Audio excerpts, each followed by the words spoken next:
మీరెప్పుడైనా ఇలా మిగిలిపోయిన బిస్కెట్స్ తోటి కేక్ చేశారా? చాలా బాగా వచ్చింది కేక్ అయితే. నేను ఇక్కడ 2 రకాల బిస్కెట్స్ యూస్ చేశాను. ఒకటేమో Bourbon and Hide and Seek biscuits, ఇంకొకటి వచ్చేసి గుడ్ డే బిస్కెట్స్. అందుకనే కేక్ 2 కలర్స్లో ఉంది. 2 రకాల బిస్కెట్స్ని 2 విధాలుగా మిక్సీ పట్టుకొని 2 బౌల్స్లో తీసుకోవాలి.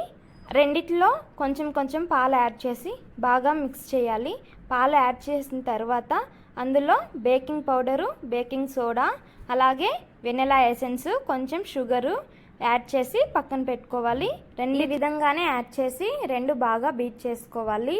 ఆ తర్వాత బేకింగ్ ట్రేలో ఇలా బటర్ పేపర్ని వేసి అందులో కొంచెం ఆయిల్ అప్లై చేసి ఫస్ట్ బ్రౌన్ కలర్ కేక్ బ్యాటర్ని అందులో పోసుకోవాలి. ఆ తర్వాత వైట్ కలర్ కేక్ బ్యాటర్ని అందులో పోసుకోవాలి.